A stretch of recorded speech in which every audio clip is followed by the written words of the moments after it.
किसी ने बड़े कमाल की बात कही है कि भोजन छोड़ दोगे तो जिंदा नहीं बचोगे और अगर प्रार्थना छोड़ दोगे तो कहीं के नहीं बचोगे। नमस्कार दोस्तों, मैं हूं अमन प्रजापति और एक छोटी सी कहानी बड़ी प्यारी है। एक बाबा जी थे जो इनका एक नया स्टाइल था भिक्षा मांगने का। वो जिस घर के सामने भिक्षा मांगने जाते थे वहाँ पर भजन गुनगुनाते थे। ऐसे बहुत ही कम घर होते थे जो जहाँ से उनको भिक्षा नहीं मिलती थी, क्योंकि वो इतना प्यारा भजन सुनाते थे कि उन्हें अधिक से अधिक घरों से भिक्षा मिल जाती थी। सुबह शाम दोनों समय उनका भिक्षा मारकर गुजारा हो जाता था।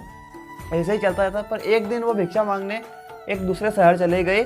जब वहाँ पर गए तो वहाँ एक बड़ा ही उन्हें आलीशान मकान दिखाई दिया। जब मकान दिखाई दिया तो उन्होंने सोचा यहाँ पर भिक्षा मांगी जाए, और वह गेट के सामने जाकर खड़े हो गए और भजन जोर जोर से गुनगुनाने लगे। अब यही बात धीरे धीरे जो मकान का मालिक था उसके कानों तक पहुँची और वह सोचने लगा कि बाबा जी इतना प्यारा भजन गा रहे हैं, कोई इनको भिक्षा क्यों नहीं दे रहा है। घर में खाना भी बन चुका, क्योंकि घर में ऐसा बढ़िया बढ़िया पकवान बन रहे थे। जो घर की मालकिन थी वो पकवान बना रही थी, बहुत अलग अलग टाइप से पकवान बन रहे थे।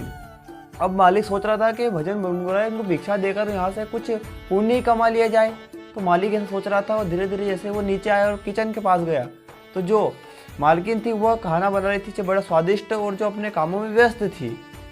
जब मालिक मालकिन के पास गया, उन्होंने कहा कि बाबा जी जो बाहर भजन गुनगुना रहे तुम उनको भिक्षा क्यों नहीं दे दी, क्योंकि अगर तुम उनको भिक्षा दे दोगी तो थोड़ा पुण्य मिलेगा, जिससे कुछ काम होगा। तुम उनको भिक्षा दे दो, क्योंकि खाना भी रेडी हो गया है, तुम उनको कुछ खाना दे दो ताकि वो भजन बनकर वो यहाँ चला जाए।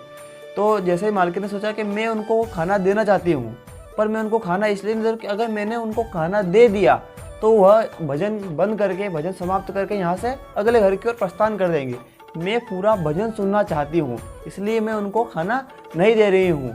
तो मैं जो कहानी का छोटा सारांश सार ये है कि आप अगर जैसे आप भगवान से प्रार्थना करते हो, पर भगवान आपकी पूरी प्रार्थना सुनना चाहते हैं। जब तक आप हर बार आप सोचते हो कि भगवान मेरा काम ही नहीं हो पा रहा है, आप ये सोचते हो कि थोड़ा सा मेहनत की, थोड़ी सी परेशानी आई और आप सोच रहे हो कि मैंने भगवान से प्रार्थना की पर कुछ चल नहीं रहा। भगवान आपकी पूरी प्रार्थना सुनना चाहता है। जब आप अपनी बात स्पष्ट तरीके से किसी के सामने रखते हो तो उसका पूरा महत्व निकलता है। जब तक आप अपनी बातों का स्पष्टता पूरा, जब आप कोई मन्नत करते हो, जैसे कुछ आपने किया और उसका पूरा मतलब जब तक सारांश नहीं निकलेगा तब तक आप जीवन में कभी प्रगति नहीं कर सकोगे।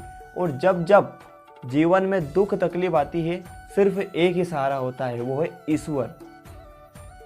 जैसा कि मैं अक्सर आपको कहता हूं कि ऊपर वाले के आशीर्वाद से और आप सभी के प्यार से और अपनी मेहनत से करके दिखाओ कुछ ऐसा कि दुनिया करना चाहे आपके जैसा।